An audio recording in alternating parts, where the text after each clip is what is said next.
राकेश त्रिपाठी जी, मैं आपसे शुरू करता हूं। लंबी लड़ाई आपके मैनिफेस्टो में लगातार, अयोध्या में प्रभु राम का मंदिर, आखिर में सुप्रीम कोर्ट का आदेश, उसके बाद राम मंदिर का निर्माण, लेकिन सपा के सांसद कह रहे हैं कि यह मंदिर ही गैर कानूनी। राकेश जी, आपको, आपके देख रहे दर्शकों को पैनलिस्टों को, सबको आज धनतेरस की, महर्षि धन्वंतरि के जन्म जयंती की और आने वाले दीपावली के पावन पर्व की ढेर सारी शुभकामनाएं। देखिए, सच्चाई ये है कि तारीख तय हो चुकी है, कलेजे पर सांप लौट रहा है, हाथ मलने के अलावा कुछ कर नहीं पा रहे, तो यथासंभव प्रयास कर रहे हैं कि कैसे हम भावनाओं को भड़का दें। लेकिन इनके भावनाएं भड़काने से कोई भड़कने वाला नहीं है। ये शोले ठंडे पड़ चुके हैं। ये कोशिश कर रहे हैं असदुद्दीन ओवैसी कि कैसे फिलिस्तीन की आड़ में हमास के आतंक को जस्टिफाई कर सके, कैसे एक फिर से मजहबी नगमात छेड़ सके, कैसे लोगों की भावनाओं को दीप्त कर सके, कैसे इस देश में सांप्रदायिक सद्भाव को बिगाड़ने का फिर एक प्रयास कर सके। लेकिन ये प्रयास पूरी तरह से फिर विफल साबित होंगे। भव्य दिव्य राम मंदिर बन चुके, लगभग तैयार है।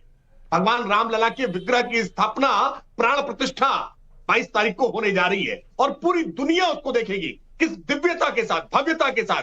और उसके पहले जब कल दीपोत्सव होगा, उस दीपोत्सव में जब 21 लाख दिए जलाए जाएंगे, तो राकेश जी, आपके साथ ये तथ्य साझा करते हुए बेहद प्रसन्नता हो रही है कि मोहम्मद बिलाल अंसारी अयोध्या के दर्शन नगर के रहने वाले हैं। 2 लाख दिए उनकी फैक्ट्री से बनकर के आ रहे हैं। ये बात शफीकुर रहमान को, असदुद्दीन ओवैसी को बर्दाश्त नहीं हो रही है कि कैसे आज उत्तर प्रदेश का मुसलमान आज कैसे इस विकास की धारा में साथ जुड़ रहा है, कैसे इस दीपोत्सव में साथ जुड़ रहा है, कैसे प्रभु रामलला के भव्य मंदिर में अपना हाथ आज जाकर के बटा रहा है। वो भी आह्लादित है, उत्साहित है। आप आज देश के अलग अलग हिस्सों में आप लोगों से पूछिए, 500 वर्षों के बाद जो लोगों की जनभावना थी, आज जब वो मूर्त रूप ले रही है, तो क्या आह्लाद है, क्या उत्साह है। शब्द कम पड़ रहे हैं, आज भावनाएं इतना ज्वार पे हैं। लेकिन ये बातें कुछ लोगों को नागवार तो गुजरेंगी ही।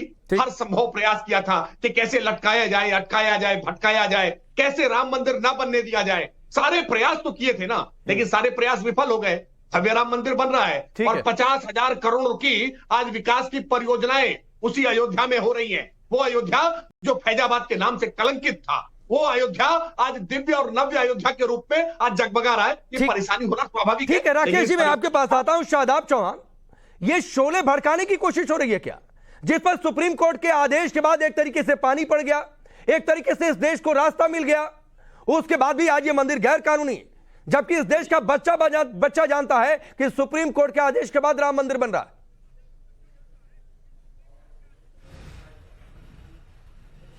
नहीं, बिल्कुल पांडे जी, अगर सुप्रीम कोर्ट के बाद फैसले के बुनियाद पर मंदिर बन रहा है तो बीजेपी क्रेडिट क्यों ले रही है? और एक राजनीतिक दल क्या किसी धर्म के मंदिर के निर्माण को अपने मैनिफेस्टो में जारी करता है तो यह किस चीज का प्रमाण है? दूसरी बात यह है कि बाबरी मस्जिद का जो डिसीजन आया उससे डिसएग्री करने का अधिकार है, लेकिन किसी ने भी यह नहीं कहा कि हम कानून को हाथ में लेंगे। लेकिन डिसीजन से पहले यह कहा कि अगर मंदिर नहीं बना तो खून की नदियां बहेंगी। यह दिल्ली में लोगों ने धर्म संसद करके कहा था। कौन लोग थे वो लोग? दूसरी बात यह कि बीजेपी ने ड्रामा किया कि मंदिर गिराया गया, मंदिर गिरा, लेकिन सुप्रीम कोर्ट ने कहा मंदिर गिराने का कोई प्रमाण नहीं है। 12वीं सदी से 16वीं सदी तक वहां क्या था, कोई प्रमाण नहीं है। लेकिन हाँ, यह बात बिल्कुल साबित है कि 1992 में बाबरी मस्जिद को आतंकी मानसिकताओं के लोगों ने शहीद किया, और अगर मूर्तियों ना रखी जाती, ताला ना खुलता राजीव गांधी के वक्त में, मस्जिद ना गिराई जाती आतंकियों के द्वारा, तो सुप्रीम कोर्ट वहां पर मंदिर बनाने का फैसला नहीं देता। मेरे लिए वो मस्जिद थी।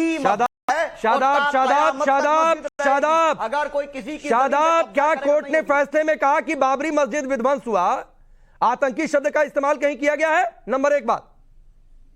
नंबर 2 बात, आप कह रहे हैं कोर्ट को मानते हैं, कोर्ट ने अपने फैसले में क्या कहा था? नीचे से क्या मिला था? मस्जिद के अंश मिले थे क्या? और बार बार इस देश में 22 जनवरी तारीख तय हो गई है, तो बार बार सुप्रीम कोर्ट के आदेश को अपने हिसाब से तोड़ेंगे मरोड़ेंगे। आप बोले होते कि आदेश पर बातचीत करेंगे, बुला देता मैं विष्णु शंकर जैन को, हरिशंकर जैन को, पूछते आपको बेहतर तरीके से सुप्रीम कोर्ट का आदेश समझ सकते। और अभी भी आपको कोई डाउट है, बोलिए, पर्सनल मीटिंग फिक्स करवा देता हूं, जाकर समझ लीजिए। मैं भी समझा दूंगा राकेश जी, आप कहेंगे तो मैं भी समझा दूंगा, क्योंकि 30 सितंबर 2010 का जो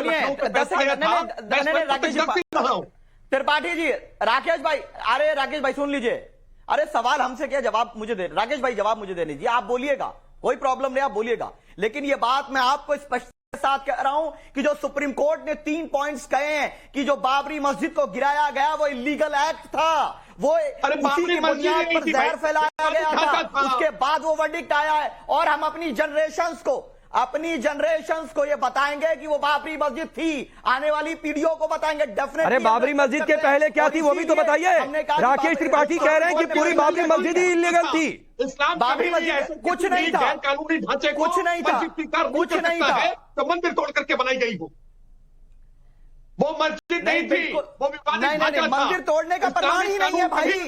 अरे सुप्रीम कोर्ट का फैसला मानो, सुप्रीम कोर्ट का फैसला मानो भाई। अरे आप सुप्रीम कोर्ट का फैसला मानो ना राकेश भाई, सुप्रीम कोर्ट का फैसला मानिए। सुप्रीम कोर्ट ने कहा मंदिर नहीं गिराया गया, आप सुप्रीम कोर्ट के फैसले का खंडन कर रहे हैं। नहीं गिराया गया, कोई प्रमाण नहीं था, कोई प्रमाण नहीं था, कोई प्रमाण नहीं था। जबरदस्ती मस्जिद गिरा गई और उसके बाद वो फैसला किया और बाद में उनके जज को क्या दिया गया, राज्यसभा दी गई और आज बीजेपी क्रेडिट ले रही है। भारत के भीतर जितनी बड़ी बड़ी मस्जिदें हैं ना, इतनी बड़ी बड़ी मस्जिदें तो पाकिस्तान और अफगानिस्तान में भी नहीं है। भारत के भीतर बड़ी बड़ी मस्जिदें हैं, मस्जिदों को लेकर के कोई तकरार नहीं है, मतलब, लेकिन रामलला विराजमान जहां पर है ना वहां कोई मस्जिद थी मस्जिद को गिराने वाले कौन थे? जालिम थे, वो संविधान के दुश्मन थे। जिन्होंने बाबरी मस्जिद को गिराया वो संविधान के दुश्मन थे, आतंकवादी थे। और भाई बाबर के नाम पर कोई बिल्डिंग भारत के भीतर नहीं हो सकती है। बाबर मुगल आक्रमण का था, सादात चौहान इस बात को स्वीकार करिए या ना करिए, आप बाबर को अपना पूर्वज मानते रहिए, लेकिन भारत का मुसलमान बाबर को अपना पूर्वज नहीं मानता है। आप जैसे सियासतदान ये कोशिश करते हैं कि बाबर को अपना पूर्वज, अपना पूछा, अपना बाप दादा घोषित करे। बाबर के नाम पर मैं आगे बढ़ता हूं, शादाब राकेश जी, मैं आगे बढ़ता हूं। शादाब प्लीज, हो गया, मैं जानबूझकर बीच में नहीं आ रहा था कि आपकी